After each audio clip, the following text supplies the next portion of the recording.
So, katulad po sa ating napag-usapan last time, nang tapusin natin yung Knowing God the Son, pag-aaralan naman po natin itong the Holy Spirit. The third person of the Holy Trinity. Isa siya sa katulad doon sa ipinost ko sa ating Facebook page. Lahat naman ng Kristiyano, lahat ng nasa Christendom, meron silang idea na mayroong Holy Spirit.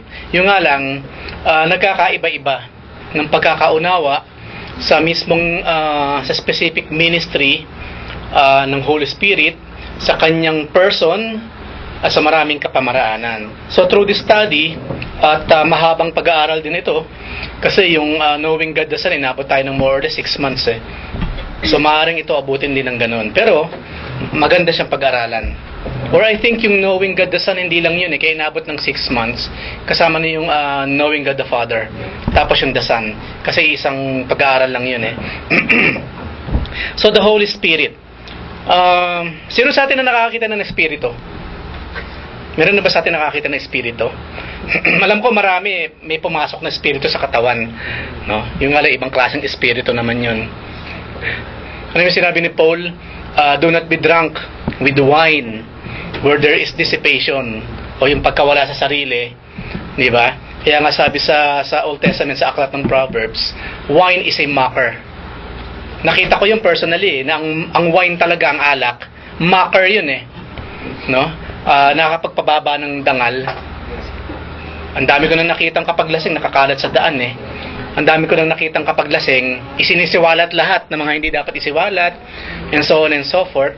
Kaya nga again sabi ni Paul, do not be drunk with wine, but be filled with the Holy Spirit. Mahalaga yung ministry ng Holy Spirit kasi in short, ang sinabi sa Biblia, ang ministry daw ng Holy Spirit, di ba, to convict men of sin. Kung wala ang Holy Spirit, ni isa sa atin dito, hindi tayo matututong humingi ng tawad. Lahat ng taong natuto na humingi ng tawad, that is because of the Holy Spirit na nag-work sa tao na yon. Kaya yung mga taong walang Holy Spirit of the one true God, kung meron man silang paghingi ng tawad na ginagawa, sad to say, hanggang remorse lang sila. Like Judas. Kasi if you're an unbeliever, as in, humingi ka ng tawad sa ngalan ni Buddha, anong klaseng kapatawaran na matatanggap nila? Di ba yun ang ironic, yun ang sad. Marami kasing religious humingi ng tawad kay Mama Mary. You know?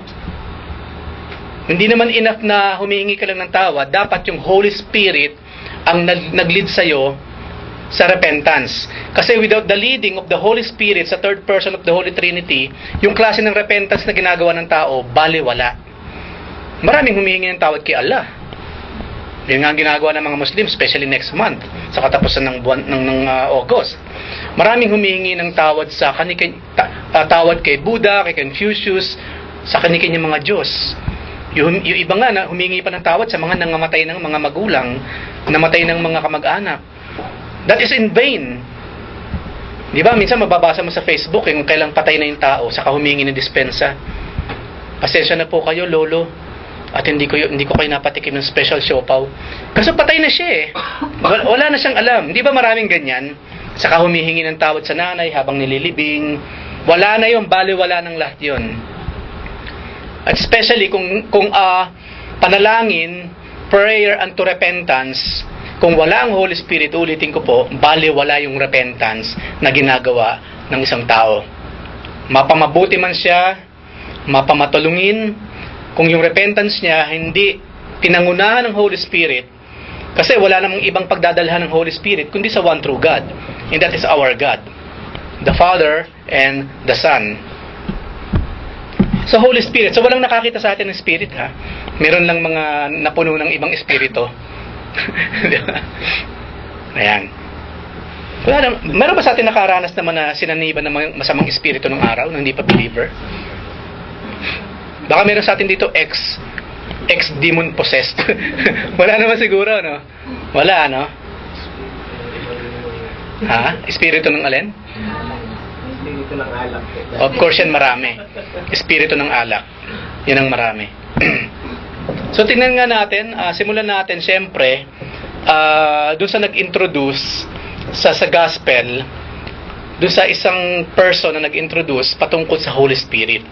Ito po kasing Holy Spirit, in a way, hindi natin may iwasang maraming tao nalilito sa ministry ng Holy Spirit. Maraming tao na nalilito sa working ng Holy Spirit. Una, bukod sa kulang sa aral, puros hearsay lang. Ito kasi yung sinabi ni pastor, ito yung sinabi ni pastora, ni evangelist, whatsoever. Pero siya mismo hindi kasi nagbabasa. So, malilito nga. Malilito. So, ibig sabihin kung iba yung source. No? Kapag iba ang source, nalilito. Kaya, para sa iba, napakahirap unawain. Pero merong person sa Biblia na siya mismo ang nagbigay ng hint, nagbigay ng magandang halimbawa sa pagkilos ng Holy Spirit. At syempre, wala nang iba kundi ang Lord Jesus Christ. Sino pa ba naman ang pwede magpakilala sa Diyos in a very, very pristine way, kundi Diyos din? Only God can reveal God 100%. Me, ubusin ko ang buong buhay ko sa pag-aaral ng Biblia, hindi ko magagawang i-reveal sa inyo ang Diyos in a very 100% way. Meron at meron pa rin akong hindi alam patungkol sa Kanya. But the Holy Spirit, of course, nang i-introduce siya ng Panginoon, at later on, pinadala nga niya, basahin natin itong John 3:3-8. Ito yung born again night. No? Kaya nilagay siya sa ikapito or ikawalong pag-aaral sa evangelistic series, kasi inaasahan natin by that time, after 7 or 8 weeks, malambot na yung puso ng tao, ready na siya dito sa pag-aaral na ito. Verse 3, alam na natin kung sino kausap niya, di ba? Si Nicodemus. Jesus answered and said to him, kasi tinatanong niya, di ba? Marami siyang question eh. Kaya sabi ng Panginoon, truly, truly, I say to you, unless one is born again, he cannot see the kingdom of God. Unless ma-experience mo yung born again experience, hindi mo makikita ang kaharian ng Diyos. Kaya sabi ni Nicodemus, how can a man be born when he is old? He cannot enter a second time into his mother's womb and be born. Can he? Pwede ba yung mangyari? Jesus answered, puro truly, truly.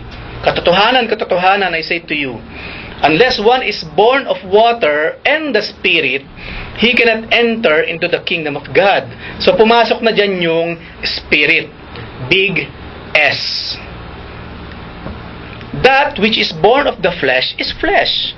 And that which is born of the Spirit, big S, is Spirit. Pinag-uusapan na doon yung mismong tao. If you are born with the Holy Spirit, no, then you are a spirit. Isang buhay na kaluluwa.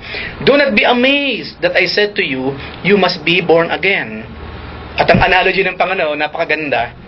The wind blows where it wishes, and you hear the sound of it, but do not know where it comes from and where it is going.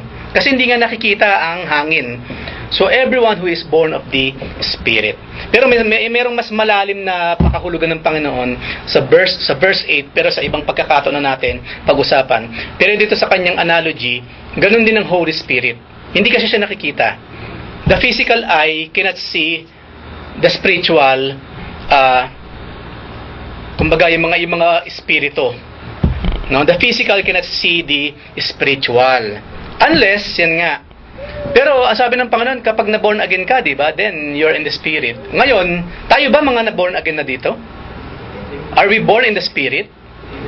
So nakikita na ba natin yung Holy Spirit? Yung mga espiritu, nakikita na ba natin? So ibang pakahulugan ng Lord, di ba? Hindi siya yung tipong kapag na-born again ako, makikita ko na yung mga espiritu.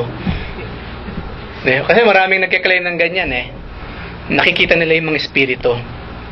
Di ba? Pero me myself, I am very, very doubtful sa mga ganun. Kasi ni isa sa mga apostol, hindi binigyan ng gift para makakita ng mga espiritu.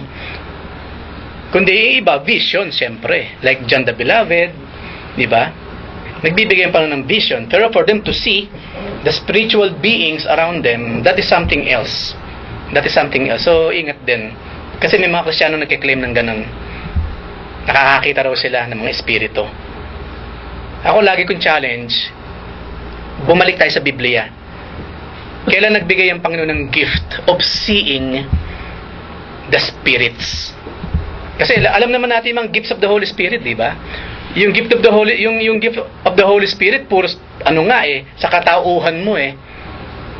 So kung nakakakita man tayo ng Espiritu, mga kapatid, which is from heaven, that would be through our actions. Bunga ng Espiritu. Amen.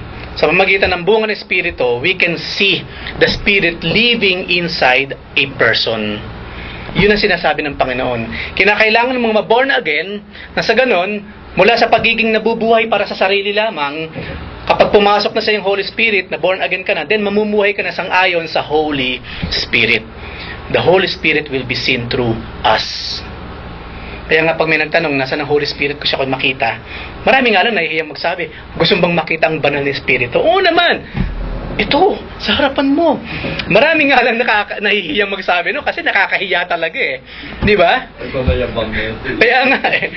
Even though, biblically, yes, we can say the Holy Spirit is within us. Kasi di ba, yung guts, yung lakas ng loob na sabihin yun, tayo rin minsan nahihiya kasi we know anong klaseng attitude, character, buhay meron tayo eh. Nakakahiya eh, no? Tulad na lang yung imitate me.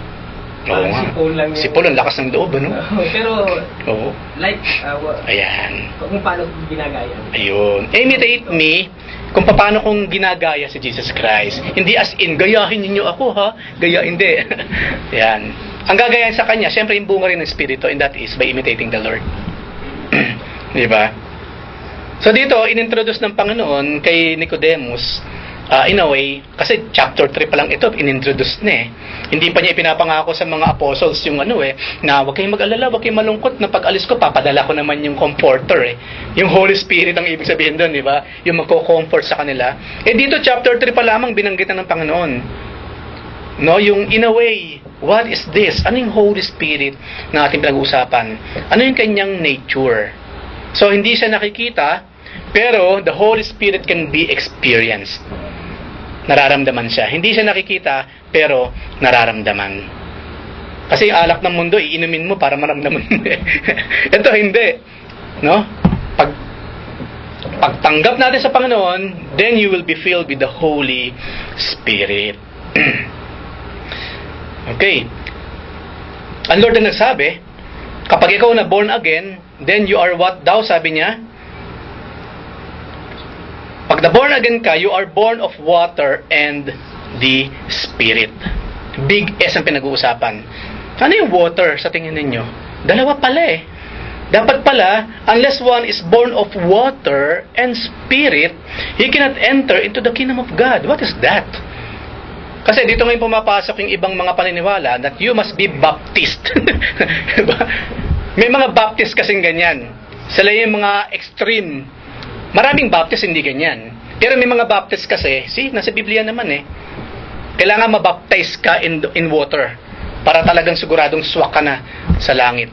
Yung ba yung ibig sabihin dito ng Panginoon? Unless you are born of water and Spirit, you cannot enter into the kingdom of God. Yung dala-dala kasi yung sinisignifies ng mensahe na dala-dala ni John the Baptist. Baptism of repentance. Okay. Yung born of water. Okay. Yung diba yung sinisignifies naman yung paglilinis. Okay. So ano yung water na pinag-usapan natin dito? Literal na tubig ba ito? Physical water or what? Cleanliness. Cleanliness? By what? Physical. Huh? Physical? Sabihin, pag hindi ka nagkaroon ng physical na paglilinis, you will not enter the kingdom of God. Parang by works na yata yun, di ba? Kasi ang sabi ni John, talikdanan ninyo ang inyong mga kasalanan. Kasi nasalit na yung pagdating ng lamo. Okay. So, yun ba yung tubig na binubuhos ni John the Baptist or pinaglulubugan ng mga tao? Yun ba yung water na pinag-usapan natin? Yung essence ko yan ang mensahe. Yung essence, ano? Hindi yung... Yan. Ang essence kasi ng water, di ba, ginagamit siya panlinis eh. No? Mababasa natin sa aklat ng Titus that we've been washed. No, hinugasan na tayo through the Holy Spirit din naman, no? Kasi sinisignify din ng Holy Spirit yung water yung paglilinis. Minsan may sinasabi sa Biblia, akala mo dalawang bagay, pero isa lang ang pinatutungkulan. Pag pumalaot tayo sa mga pag-aaral, you will see na madalas silang nag-uulit ng mga bagay, pero magkaibang term, pero isa lang ang pinatutungkulan. Okay? So, ang Holy Spirit kasi, ano rin siya naguhugas. Mababasa natin sa aklat ng Titus yan. So, anyone, unless one is born of water and the Spirit, he cannot enter into the kingdom of God. Yung paglilinya, syempre, of the Holy Spirit at pag-aaralan natin na mas malalim sa mga susunod. So, pag-usapan, meron ba kayong gusto idagdag muna or question? Baka meron kayo na-encounter na question or strange na katuruan patungkol sa Holy Spirit? Sister Elsa. Sabi nga kasi di ba, mapalad ang taong naniniwala kahit hindi nila ako nakikita. Ayun. Amen. Kasi God is Spirit.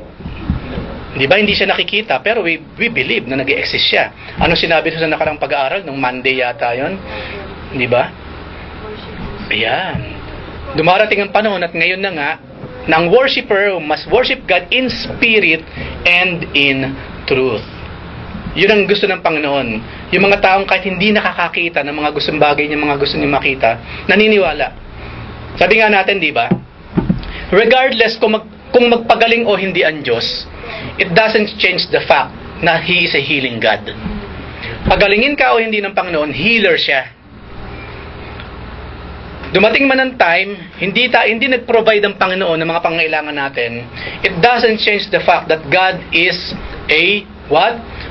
Provider. Hindi magbabago yun.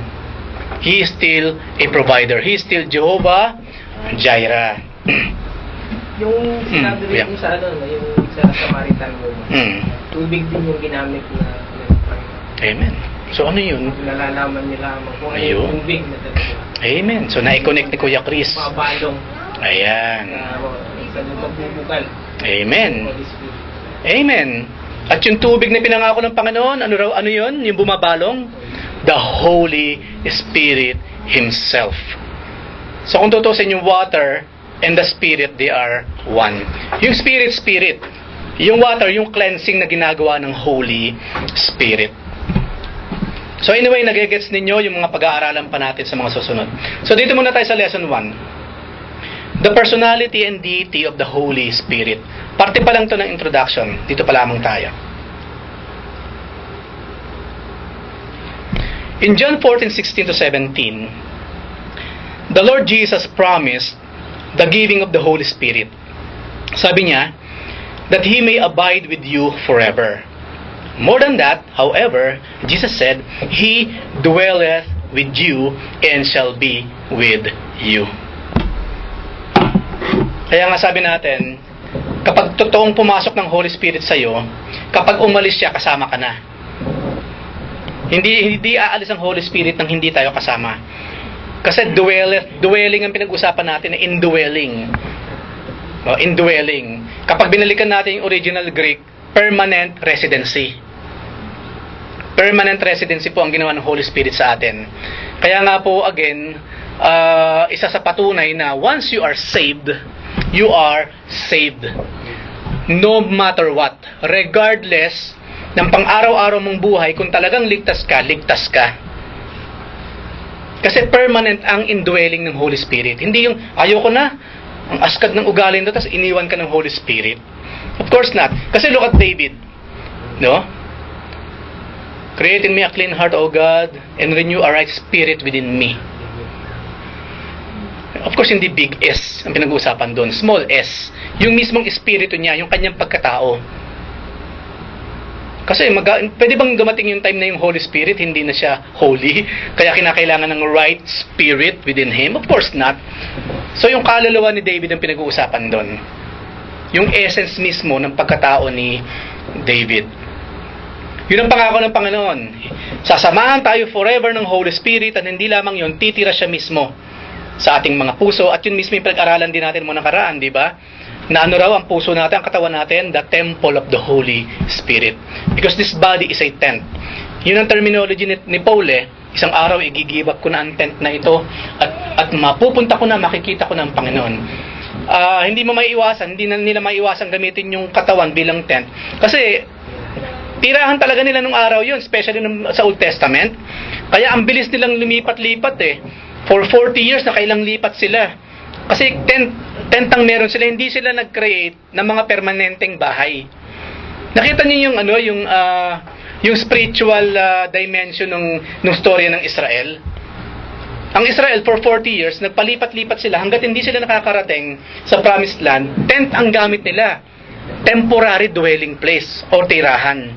Kasi they know one day, nagtawag na kunyari si Joshua, okay, nakadalawang taon na tayo sa lugar na ito, napapasarap tayo masyado, nakakalimutan na natin ang talagang Canaan, yung binigay ng Panginoon, pack up at lilipat na tayo uli ng lugar. It's easy for them na mag-gather ng gamit at lumipat. Ganun din sa atin mga kapatid nowadays. Kaya nga ang tinuturo doon, don't ever think na what you have in this world is permanent. Lahat ng meron tayo dito ngayon sa mundo, hindi permanent yan. Dapat anytime na tumawag ang Panginoon, you are willing and ready to pack up, to leave. No wonder, ano sinabi ng Panginoon? Mag-ipon ng kayamanan sa lupa, di ba? Alam naman natin siguro ang ibig sabihin, ayoko na masyado paliwanag pa yan, no? We know kung ano ibig sabihin ng Panginoon. Kasi kung saan daw naroon ng kayamanan mo, nandun ang puso mo. Kaya nga mag-ipon daw ng kayamanan sa langit. Okay? So that is the Holy Spirit. Ang katotohanan, there is no more important teaching for the Christian in this age of grace, kasi we are living by grace, than teaching related to the Holy Spirit. Kung mapapansin ninyo, kailan pa tayo huling nag-spend ng time nakarinig ng mga messages na talagang punong-puno ng doctrinal teaching patungkol sa Holy Spirit. Kasi hindi ba, kadalasan nasa sideline ng Holy Spirit. Nasa sideline siya. Minsan nga, mababanggit lang ang Holy Spirit sa guidance. This we pray in Jesus' name through the guidance of the Holy Spirit. Pero ang tanong, ano ba yung guidance na nag-uusapan natin dito? Right? Di ba kadalasan nasa sideline siyang ganon? Pero siya yung active sa everyday life natin mga kapatid, yung Holy Spirit. So yung pinaka-active. Of course, the whole Godhead, the Father, the Son, and the Holy Spirit. But nowadays, especially, pumasok kasi ang Holy Spirit sa atin, permanently nag-i-indwell sa ating mga puso. Siya yung active. Siya yung pinaka-active among sa Trinity, sa Godhead, na kumikilos sa ating lahat. Siya yun. Kaya hindi rin tamang hindi siya napapansin. Kaya kung tama ba yung once na hindi ka masyado nako-convict, hindi sa iyo ang Holy Spirit. Kumbaga, kung tinanggap mo ang Panginoon, nasasabi nga na nasa iyo na yung Holy Spirit. Pero nakakagawa ka pa rin ng kasalanan na hindi ka nako-convict. Okay. Paano yun? Okay. Definitely ang Holy Spirit gumagawa. Very active everyday, di ba? Ang sabi nga natin kanina, ang ministry ng Holy Spirit is to convict us of sin. So definitely, each and every moment, kapag meron tayong nagawang something na hindi tama, at naramdaman natin, makakahiya naman sa Panginoon. Holy Spirit yun. No? Holy Spirit yun. Kaso nga, pag dumarating ang time that we know actively, we are choosing to do sin, tapos wala lang sa atin, para na rin tayo nagagaya kay David. No? Corrupted yung ating mga puso at kaisipan. To the point, sabi nga, ang tawag dun sa Biblia, di ba, kalyos yung mga puso natin, kalyado. Kumbaga, Holy Spirit, ganun pa siya katindi. Matindi pa rin talaga siya mag-convict. Kasi hindi pwedeng mabawasan yung conviction ng Holy Spirit eh.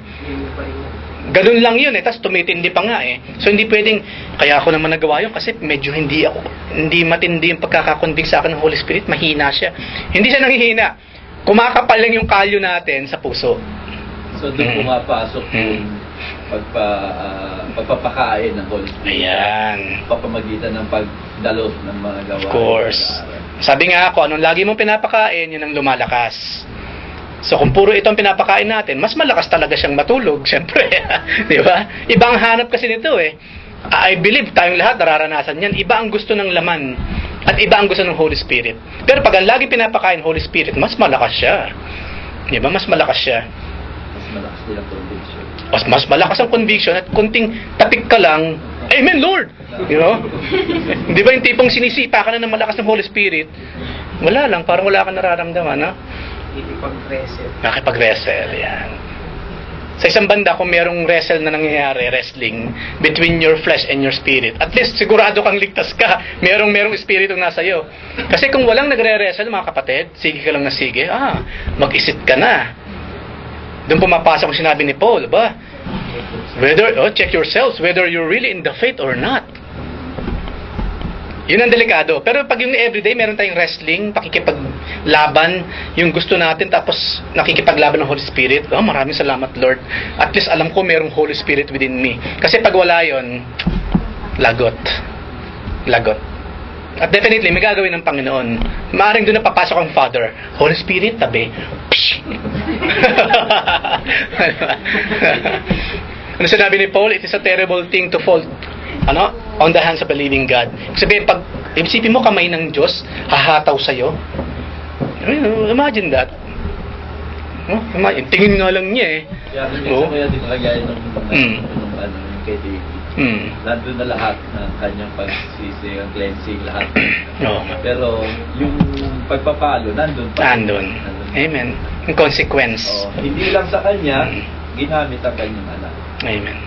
Amen. Kaya yun ang mas nakakatakot. Kung sa atin, hindi natin nararamdaman sa ngayon, baka sa ibang Amen. Definitely it will come. At doon natin ma-realize. Amen. Mas masakit kasi kay David, hindi pa dun sa anak niya na namatay. Yung anak niya na gusto siyang palayan. Ayan, si Absalom, Ang ganda-ganda pa naman ng meaning ng Absalom. Pag binasa niya yung meaning ng Absalom, maganda meaning niya eh. Pero baligtad. Baligtad sa nangyari. Kaya parang si Solomon din si David eh. Yung namatay silang mga ligtas, kaya lang mga nagkandahina sa problema. Namatay sila in the midst of problems. Gusto ba natin ng ganun? Ayaw natin ng ganun, di ba? So, huwag natin silang gayahin. Gayahin natin sila sa mga heydays nila. Sa mga pagkakataong sila yung malakas na malakas sa kanilang pananampalataya. Effective Christian living and service is impossible without the presence and power of the Spirit of God. Kaya po lagi tayo nag-aaral, mga kapatid, because we make it a point, whatever we're doing, talagang yun talaga yung gusto ng Holy Spirit. Hindi yung tipong yung natutunan ko sa labas, sa business, yung natutunan ko sa opisina, yung natutunan ko sa kung paano maghikayat ng maraming tao sa show na ito, i-apply mo sa simbahan. Kasi maraming gumagawa niyan. Kung ano yung nakikita lang, yung formula na tinatawag, yung formula ng sanlibutan, ipinapasok sa simbahan, yun ang formula naman na ginagamit din para makapaghikayat ng mga kaluluwa. Hindi yun ang kapamaraanan ng Panginoon. Noon pa marami naririnig na ganyan eh. Kasi sa opisina namin, ganito ginawa namin eh. Opisina yan, kapatid. This is not the office. This is the church. Iba ang approach. Iba ang kapamaraanan. Kasi to be honest with you, maraming gumagawa niyan. Even nowadays. Hindi ako against sa mga mega churches. I'm not. Maraming salamat sa Panginoon, nagagamit sila to gather more souls. Pero kung gumagawa sila ng mga kapamaraanan na ginagawa ng mundo, then, kapamaraanan ng mundo ang ginagawa nila, hindi kapamaraanan ng Diyos. Yan nga sabi ng Panginoon, not by human might, nor by human power, but by my spirit. Nawawala na naman yung espiritu maging sa kapamaraanan kung paano magagather ng kaluluwa. Kaya nagiging maingat din tayo. Hindi natin ginagawang modelo ang ginagawa ng sanlibutan. Dapat nga yung sanlibutan ang gumamit ng modelo na nagmula sa simbahan sa atin. Okay? Alam yung mga examples natin. Di ba, napag-aralan na natin yan. Ibang sports. Di ba ginagamit ang sports? Ano kaya maganda para makahikayat tayo ng maraming kalalakihan? Sports Fest! Di ba? Yung gumagamit ng sports para makapag-evangelize. Diluted na kapamaraanan. Diluted. Kundi man yon birthday. Di ba? One way or the other, marami sa ating guilty sa ganyan. Di ba na mapagkukwentuhan natin dati, nung tinanong mo, maraming salamat. Kasama ka pala nito. Buti sumama ka. Hinipo ka ng Lord. Sabi po kasi niya, birthday daw eh. Maraming pagkain eh, kaya ako sumama eh. Tapos yung pala gawain. Di ba? Minsan nakakahiya pa eh. Niloko ba? Panloloko yun, mga kapatid. Kahit sabi mo na isama mo rito, tapos iba yung sinabi mo kasi, punta ka doon, ang sarap ng pagkain doon. Hindi mapait yung ang palaya. Tapos yung isda, crispy. Tapos pagpunta dito, pagtapas pa lang kumain, may gawain. Nagugulat siya ngayon. No? Ang Lord ba ginawa niya yung ganun? Hindi man sila nanloko, di ba? Ang church, dapat mukhang church talaga. Ang gawain, dapat mukhang gawain talaga ng Diyos. Walang candy coating. Kasi panloloko yun. Kaya marami tuloy, sandali lang ningaskugon. Kasi una, nabitag lang siya eh. Hindi naman talaga siya pumunta with all their hearts. Nakahanda. Amen, hindi naman eh. Pagdating lang dito, yun eh. Nakahanda lang siya. Ayan, nakahanda yung tiyan. Di ba? Nakahanda yung tiyan. Maraming pag-share ng mga nakasama natin na nanonood ng mga basketball. Kasi nagkaroon sila ng pang-basketball. Pagdating doon, Bible studies muna pala. Talagang parang sinisigalan mo. Amen. Deception yun eh. Tayo ba gusto natin ng ganyan? May nag-invite sa atin, tapos yung pala, sa bulwagan pala yung pagdadalhan sa atin, at isesharean tayo ng Quran. Ayaw natin ng ganun, di ba? Kasi ano yun eh, betrayal of trust. Ayaw natin nun. Ayaw natin nun. Walang gusto ng ganun. Kailangan malinis. 100% sangayon sa kapamaraan ng Lord through the Holy Spirit. So, mahalaga, mga kapatid, sabi nga natin dyan, sa kulay pula, effective Christian living and service is impossible without the presence and power of the Spirit of God, even though merong mga taong napakahusay mag-lead ng mga programs, no? Pero that will never last. Iba pa rin pag Holy Spirit kasi ang nagbubunsod, ang kumikilos. That will last. No, that will last. So, it is imperative, or it is very, very important that we have the scriptural view of the person and work of the Holy Spirit.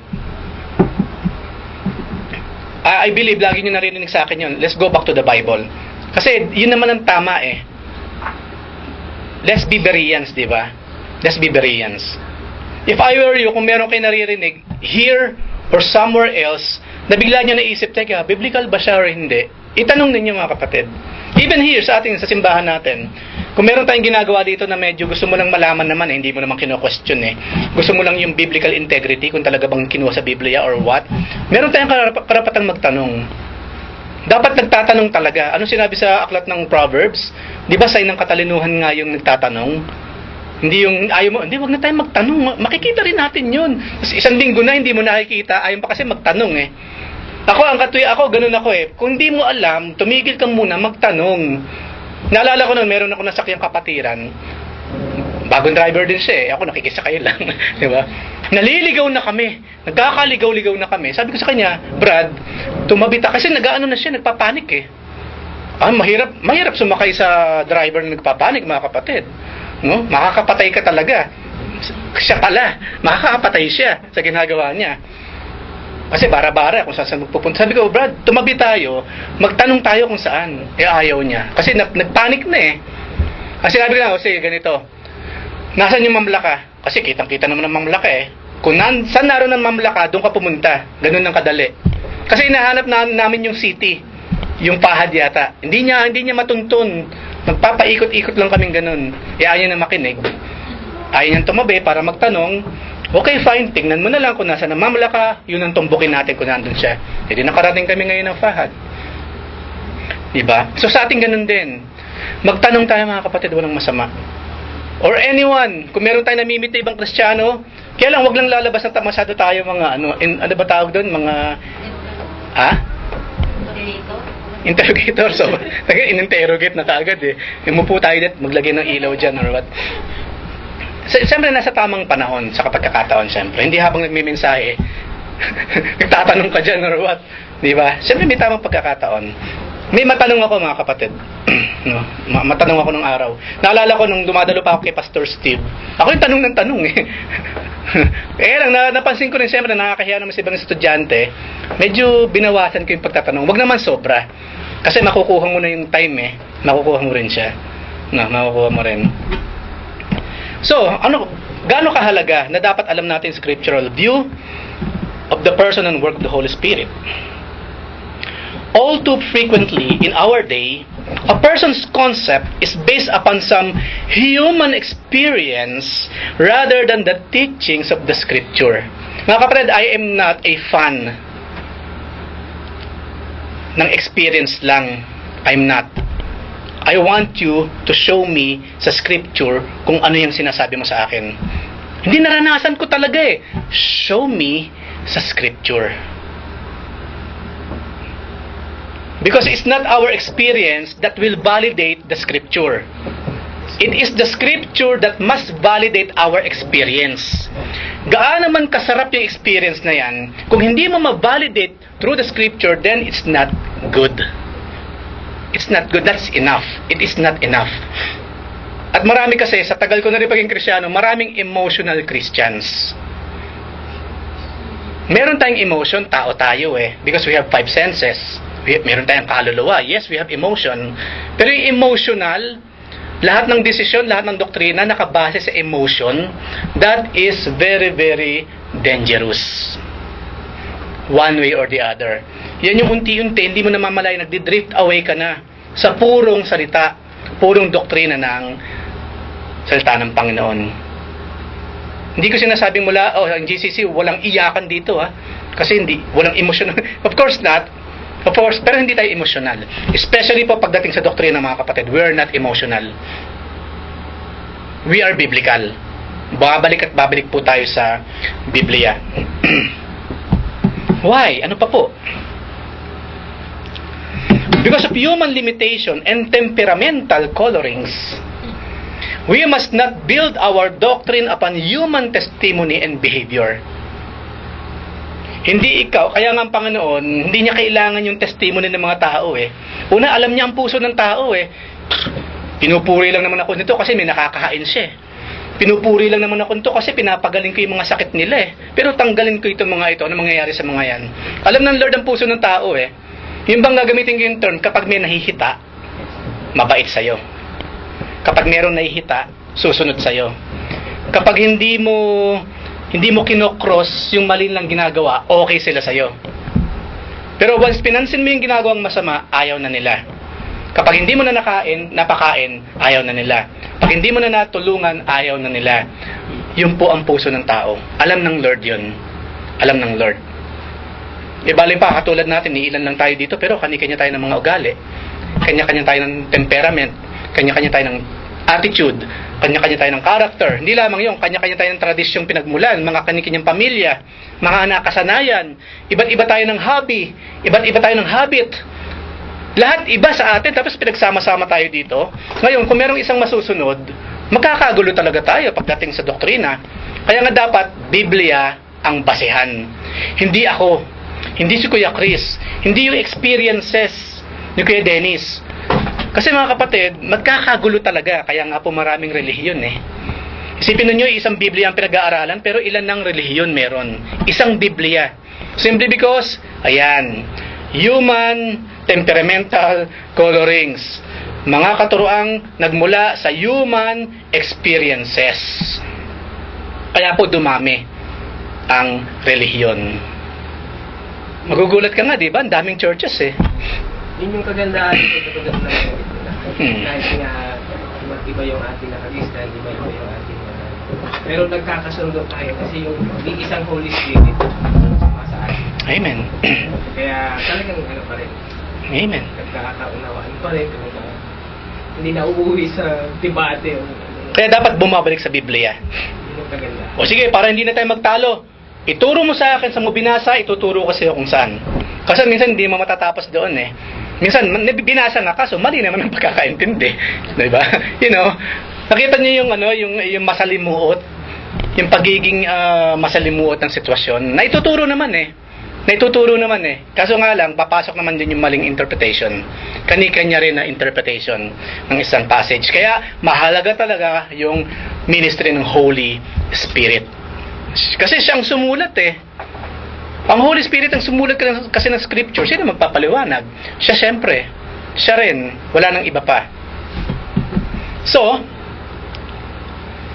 doctrine must be built upon God's inspired word, not the behavior and utterance of even sincere people. Kaya nga po, ako personally, hindi ako fanatic ng sino mang pastor. I am not a fanatic of any evangelist. I'm not. Hindi tayong tipong kapag nag-quote, laging yung tao. According kay Pastor Juan, mga kapatid, mapagkakatiwalaan nyo ang sasabihin ko kasi narinig ko ito mismo sa mahal na pastor, you know. Marami kasing ganyan ngayon. Maraming ganyan ngayon. Huwag nating gagayahin yan, mga kapatid. We have the Bible. We have the Bible. If we will quote, itong sinabi ni Pablo. Itong sinabi ni Pedro. Ito yung sinabi ni Jesus Christ. Ito yung sinabi ni Solomon or ni David. Huwag na sila. Kasi nakikibasa rin lang naman yung mga yan eh. Dumiretso ka na mismo sa scripture. Magsanay tayo sa ganun. Na sa ganun, pag meron question sa'yo, hindi mo pwedeng sabihin, hindi. Totoo yung sinasabi ko, yung sinabi ni Kuya Dennis eh. Ibig mo sabihin, sinungaling si Kuya Dennis? Hindi mo na kinakailangan gamitin si Kuya Dennis. Bumalik ka na sa Biblia mismo. Saka, ang tao kasi fallible. Nagkakamali ang tao, mga kapatid. Kaya wag natin panghahawakan yung salita ng tao. Panghawakan natin yung salita ng infallible, nung hindi kailanman nagkakamali, and that is God, through His Holy Spirit. Meron kayong gustong idagdag or question? Muna? Sandali lang naman ito.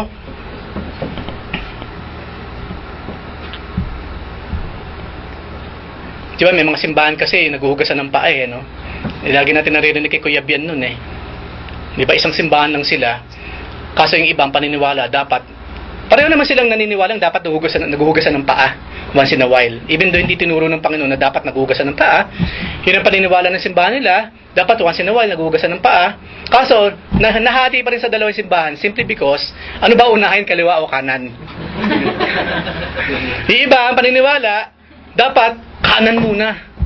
Iba naman, dapat kaliwa. Ayan, naghiwalay. Ano sabi ni Kuya Bian? Kaya merong left foot church saka right foot church.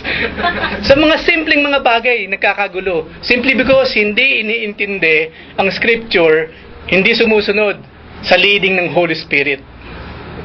Ang daming ganyan. Ang dami. Napansin ba ninyo, simbahan natin, wala tayong ka-arte-arte dito, mga kapatid. You know why? Because wala namang arte sa Biblia eh, mga apostol. Wala silang ganun. We make it a point, presentable tayo sa Panginoon. What we're doing is biblical. At most of all, dapat malinis ang puso, di ba? Ang budhi. Pero yung arte, we're not like that. Kasi, hindi naman yun na kailangan ng Lord eh. Hindi na kailangan ng Panginoon. Ano sinabi agad ng Panginoon? Worshippers who worship in spirit and in truth.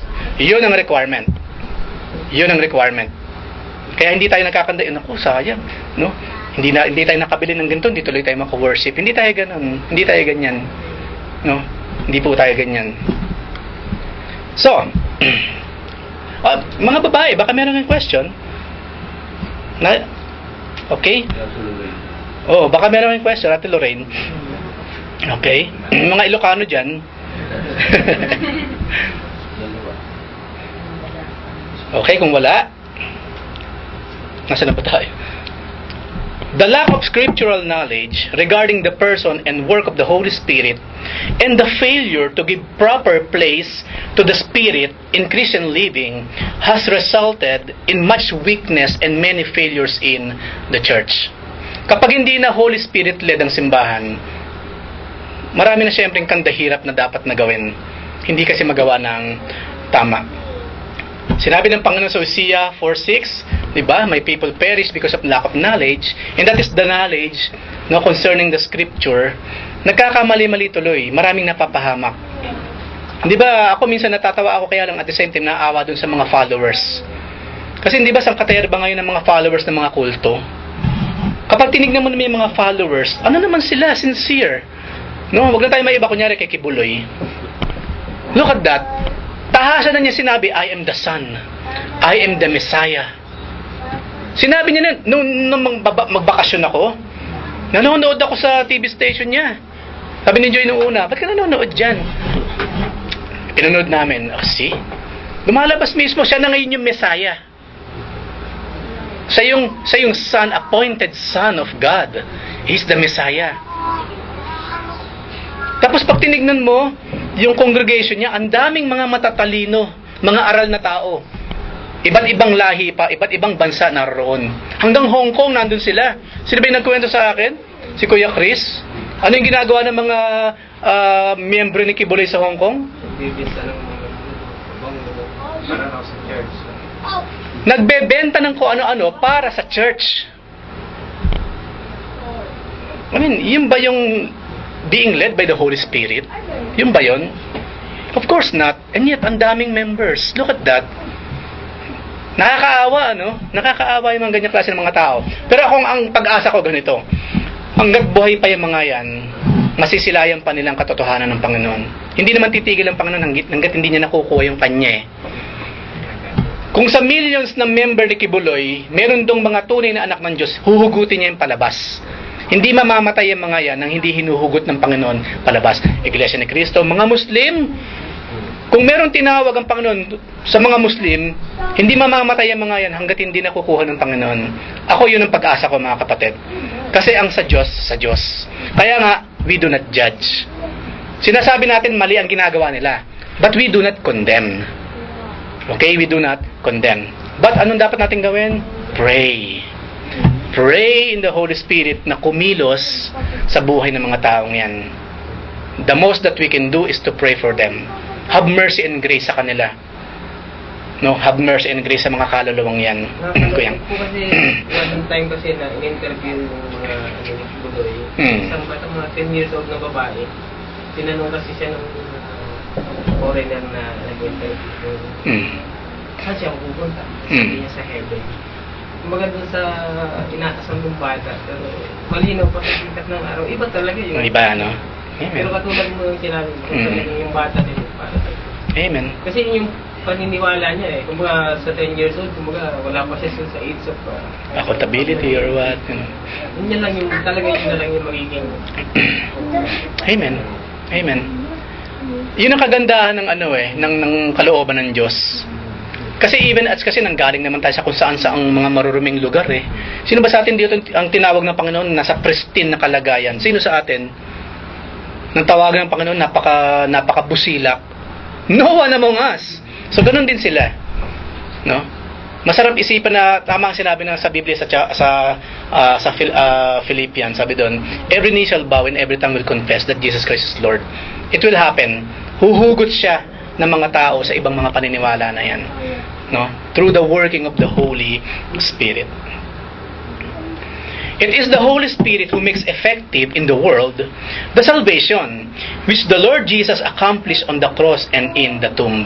Kaya nga, yes, we are now in the dispensation of the Holy Spirit. Until the end of time, it is the Holy Spirit na kumikilos na. Since sa New Testament, sa Book of Acts especially, it is the Holy Spirit until now kumikilos among the hearts of men. No, it is through the Holy Spirit maging yung mga pagans, yung mga katulad nating mga hindi naman Hudyo, mga Gentiles, nabuksan din ang pintuan ng langit. No, through the working of the Holy Spirit. Napakalaki po ng ministry ng Holy Spirit sa buhay ng isang tao.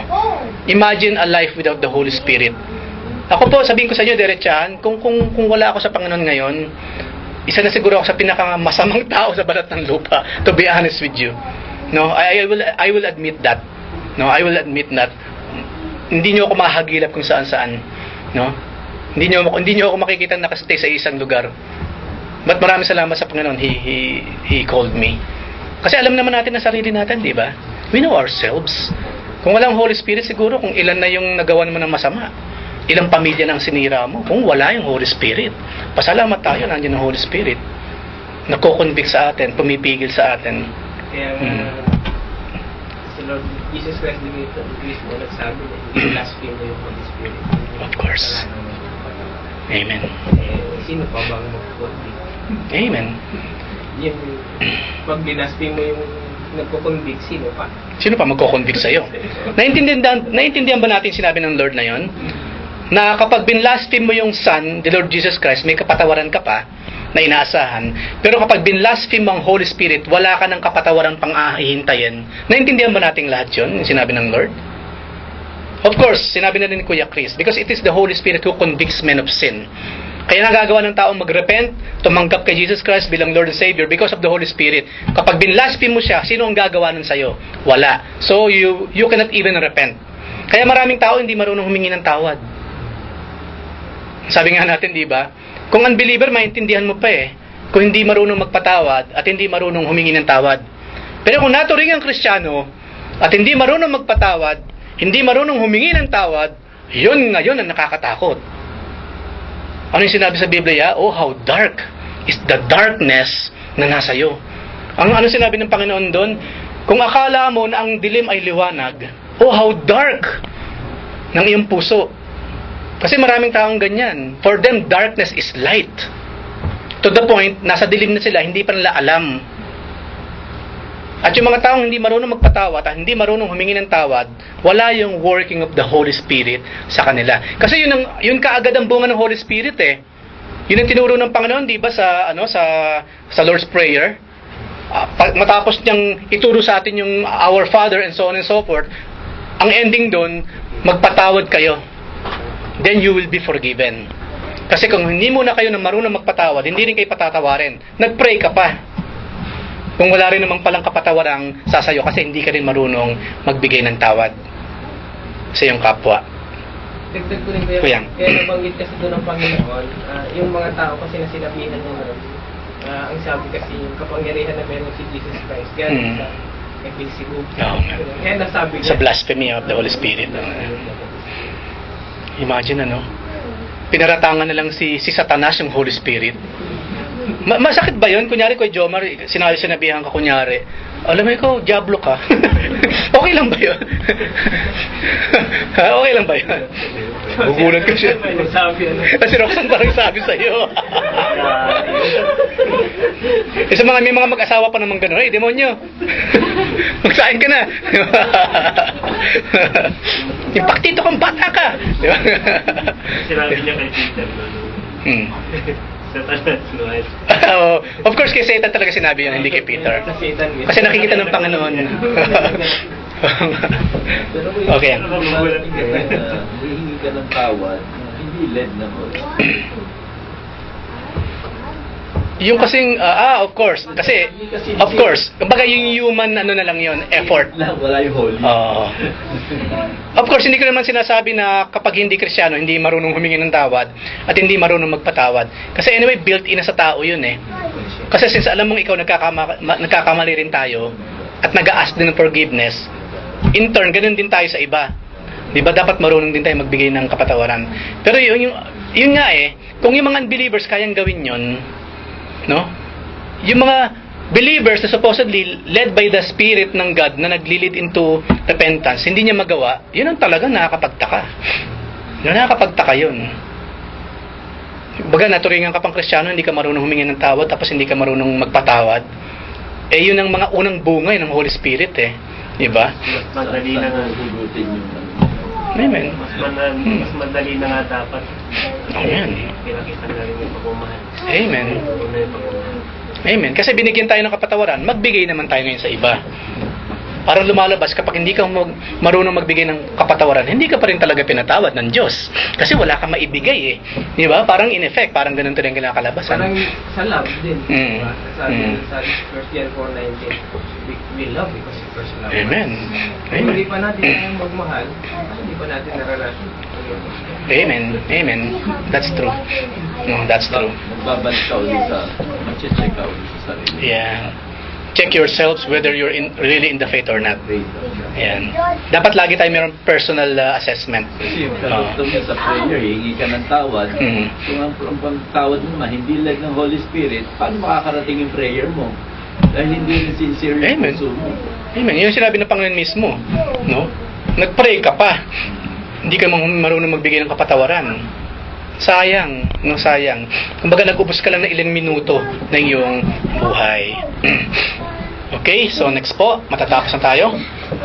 You will notice that the scriptures speak much more about the Father and the Son than they do the Holy Spirit. Di ba? Parang minsan-minsan lang siya binabanggit. That is to be expected since the Holy Spirit is the author of the scriptures. Siya nagbubunsod nun eh. Siya nagbubunsod. And His mission is to make effective the divine purpose of redemption. Kahit hindi masyadong nababanggit sa scripture ang Holy Spirit, siya naman ang sumulat nun. He is there. Naroon siya. No, naroon siya, hindi nababanggit. Of course, hindi nakikita, pero actively siya yung kumikilos. Maging sa pagkakasulat ng mga binabasa natin ngayon. It is the Holy Spirit. Kaya nga po mahalaga ito, exciting to pag-aaralan natin. It's about time for us na again ma-remind dun sa existence, sa active participation ng Holy Spirit sa buhay natin. No, para mapansin naman natin siya. Yung behind the scene actively tumutulong sa atin, kumikilos sa ating mga buhay. Furthermore, as the Lord Jesus Christ is the Savior and only mediator between God and men, the supreme mission of the Holy Spirit is to reveal Christ. Kasi yun naman sinabi ng Lord, di ba? Na ipapadala ko yung comforter, daw siya magpapaliwanag. At wala siyang sasabihin nang hindi nanggagaling sa akin. Nakita niyo yung pattern? Ang sabi ng Panginoon, wala akong sinasabing ganang akin lang ha. Lahat ng sinasabi ko galing sa Ama. Tapos yung siya naman, isinugo niyang Holy Spirit, walang sinasabing Holy Spirit na hindi naman nanggagaling sa Panginoon. At of course, wala naman nanggagaling sa Panginoon na ipinasa sa Holy Spirit na hindi naman nanggaling sa Ama. The Holy Trinity. That is the working of the Holy Trinity. Even us, nakita natin yung Trinity, ganun sila, nagtuturuan pabalik sa glory ng Father. Dapat ganun din tayo. Kapag meron tayong sinabi, di ba? Hindi ba yung tipong pagtapos mo magmensahe, di ba? Di ba? Naiyak ka. Alam niyo, true to life kasi siya eh. Meron ako nakitang ganyan. Hindi ko maintindihan. Why? Ano ba ito, showbiz? Yung pagtapos magmensahe, may naiyak sa likod. Talagang pagbaba, di ba? Di ba? Ano to, showbiz? Nagnayabangan. Paramihan ang napapaiyak sa simbahan. Siguro napapansin niyo ako mga kapatid, hindi ako mahilig magpaiyak. Because that is not my mission. Hindi ko mission na mapaiyak ko kayo habang nagme-mensahe ako mga kapatid. No. Inilalatag ko lang yung katotohanan from the scripture. And it's up to the Holy Spirit kung ano yung magiging epekto sa bawat isa. Hindi po ako ganun. Tapos magkukwento ako na nakakaiyak. Tapos pag hindi naiyak, pagagalitan ko pa kayo. Mga bato ang mga puso ninyo. No? Nakakaiyak na yung kwento ko, hindi pa kayo naiiyak. Ipagpepre ko sa Holy Spirit, bigyan ko ng malambot na puso. Nagkaroon pa ng kasalanan ngayon yung mga tao kasi hindi iyakin. I'm not like that. No, I'm really not like that. It's up to the Holy Spirit kung paano siyang kikila sa bawat isa. Hindi ako emosyonal na messenger. Hindi po ako ganun. It's up to you sa mga nakikinig. Pero hindi ko kayo ipupush. It is the Holy Spirit's working. He speaks of himself only as he executes God's redemptive purpose. Walang ginagawa ang Holy Spirit, wala siyang ibang gagawin, kundi yung redemptive plan ng Panginoon i-brought forth even now sa panahon natin ngayon. Kaya nga po tayo, kung nasa atin ang Holy Spirit, ang isa sa natural na bunsod ng Holy Spirit sa atin, bukod sa humingi ng tawad at magpatawad, to share the gospel. Yun ang sinabi ng Panginoon, humayo kayo at mag-share ng gospel, di ba? Make disciples, mag-baptize, magturo, through the Holy Spirit. Kaya nga po lagi natin china-challenge ang bawat isa. Kung matagal ka ng Kristiyano, hindi ka pa nakakapag-share, hindi mo nagagawa. Una, yung utos mismo ng Panginoon. Yung kanyang Great Commission. Pangalawa, ini-ignore mo na ng Holy Spirit kasi yun ang bunsod ng Holy Spirit I-share mo ng word. I-share mo na may time na kayo. Wala nang lusot yan. Diba? Kung minsan sa kwento man lang, ikwento mo yung ginawa sa'yo ng God the Father and the Son and me. Ikwento mo. Yung minsan yung mga konting patotoo ba, dapat ikinukwento yun Siyempre, pag kinuwento mo siya, hindi mo tatapusin ng ganun na lang. Sabi mo, pagpapala lahat ng Panginoon ito. Dapat ganun, hindi yung tipong sinabi mo lang yung blessing, pero yung nagbigay ng blessing wala sa kwento. Di ba? Kawawa naman. Di ba? Ha? O yun. Nagsipag ako. Husay ko nga Ano? Ang husay-husay ko talaga. So, last page po. Baka meron muna kayong gustong isiwalat, question or comment, karagdagan. Yung paggamit ng word na condition of the Holy Spirit, paano mo nasabing na-convict ka ng Holy Spirit kung hindi ka nagbabasa ng Bible? Kasi in the first place, siya yung author ng, di ba sabi nga yung author ng scriptures. So anong pinagkaiba niya sa konsensya? Kasi conviction, di ba? Kung hindi ka nagbabasa, so konsensya lang yun, wag mo gamitin yung term na conviction. Kasi wala kang alam dun sa Bible Okay, pag-usapan natin yung conscience. Yung konsensya kasi built-in na sa lahat ng tao Believers or unbelievers alike, may konsensya. Built-in yun. Kasi hindi ba ano ba yung kinain nilang hindi dapat kainin sa hardin? The knowledge of good and evil. Pasok na kaagad yung konsensya doon. Yun eh. Nagkaroon ng knowledge na, oy, evil to. Oy, good ito. Oy, bad ito or what. Yun. So, built-in na yan. Believer or unbeliever. Ngayon, paano mo masasabing conviction ng Holy Spirit or konsensya lang? For me, malalaman mo conviction ng Holy Spirit kung itinuturo ka niya. Una, sa Diyos mismo. Kasi iba kasi na konsensya, naku, kawawa naman siya, wala tuloy makain. Ayun, nakonsensya ka talaga, pero wala man lang patungkol sa Diyos. Iba naman yun, naku, kawawa naman, naubusan ng pagkain. Ipag-pray ko siya sa Lord. Madaling malaman kasi, kapag itinuturo ka pabalik sa langit, sa Diyos, and that is conviction. Pero yung tipong katulad ni Judas, na makita niyang namatay si Jesus sa kagagawan niya, nag-remorse siya, nag-sorry ng todo, tapos nagpakamatay, konsensya lang yun. Walang working of the Holy Spirit doon. So, ganun lang kasimple. Kapag may working ng Holy Spirit, ang conviction, ituturo ka pataas. At paituturo ka siyempre sa Scripture. You can attest it through the Holy Scripture. Ha? Itatama mo yung Ang conviction. Ayun. Merong pagtatama na mangyayari. Kasi nakadun lang sa sarili. Oo nga, no? Konsensya ka lang, wala kang ginawa kahit ano. Oo nga, nananahimik ka lang. Nananahimik ka na lang. Oo nga naman. Kiniskim mo lang. Oo nga. Conviction kasi sa experience ko, makikita mo kaagad ang Panginoon. Agad kang titingin sa Kanya. Pag konsensya lang kasi, nagkamali ako. Pero wala kang maiisip sa Diyos, wala lang. Hindi mo siya makikita. Babawi na lang ako next time. At saka ano kasi, ang Holy Spirit, it's a privilege kasi, Diyos yung Diyos yung magpaparamdam sa'yo kagad eh. Amen. Yung magtatouch sa'yo. Amen. Tama. Nasagot ba yung iyong katanungan? Ayan. Kung Kristiyano tayo, at we are, conviction yan pag nakakaramdam tayo ng konting pagtapik sa ating mga puso or what concerning sa isang bagay. Sa denomination ko sa Pilipinas, hindi naman yung Holy Spirit hindi naman napabanggit sa mga prayer day. Kasi kasali po ba siya kasama sa praises natin yung Holy Spirit? Come Holy Spirit, pour on me now. Yun, katulad kanina. Ano pa na? Kasama sa papuri natin yung kari si Jesus sa Lord, yung Holy Spirit kasali rin po ba sa Lord din? Of course, kasi we're doing it in spirit and in truth eh. Kahit hindi natin sabihin, oh Holy Spirit, I'm doing it for you or what, you're doing it because of the Holy Spirit.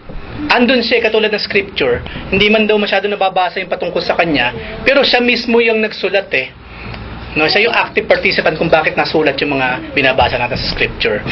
No, siya yung silent author ba kumbaga. Sa Pilipinas kasi, hindi siya nakakailan yung Holy Spirit eh. More on God the Father, Jesus Christ. Holy Spirit ka, sa prayer din, hindi ako na yung mga... Mali naman yung hindi man lang siya nababanggit. No, parang dalawa lang kausap mo. Oh Father, oh Jesus, tapos Amen. Wala mo na Holy Spirit or what? Oo nga naman. Totalitarian. Ay, iba naman yung mga oneness. Jesus Christ lang, no? Pag Jehovah's Witnesses naman, si Jehovah lang. No? Ang Holy Spirit kawawa talaga. Hindi ko lang masyadong... Kaya nga, hindi ba pag nagpe-pray tayong ending in the name of the Father, the Son, and the Holy Spirit. Ayan. Nababanggit din naman siya. Sa prayer, Sa God, study. Kaya kung kanino natin ina-address yung prayer. Sa Father, Son, Holy Spirit. Huwag mo kalilimutan niya pag nagpe-pray ka. Ha? Oo. Pag nagpe-pray ako, hindi siya, amen na lang sa akin. Hindi, tama rin naman yun. Kasi may mga instances sa Biblia, in Jesus' name lang, tapos na eh. No? Oh, in the name of Jesus. Wala rin masama doon. Nakalagay naman siya, Jesus Christ ang mediator natin. Amen. Amen. Saka wala rin turo sa Pilipinas. Tama. Sa Pilipinas, wala rin yung turo na Holy Spirit. So it's about time, pag napag-aralan natin ito, ituturo mo ngayon pag uwi mo. Oh, hindi ba pauwi ka? Tuturo mo. Oh. Ayan. Andun yung Holy Spirit. Ito, itinuro talaga eh. Itinuro. Ayan. So, sabi nga doon sa Ipinosko, ito kasing question na sasagutin natin next meeting natin. Generally, two mistakes are made regarding the Holy Spirit. Ito yung mga sasagutin natin sa mga susunod na pag-aaral. Una, one is to completely ignore Him and remain ignorant concerning His person and ministry. As in, parang walang nag-i-exist na Holy Spirit. At pangalawa, the other is to overemphasize naman the Holy Spirit and teach error concerning His purpose and ministry.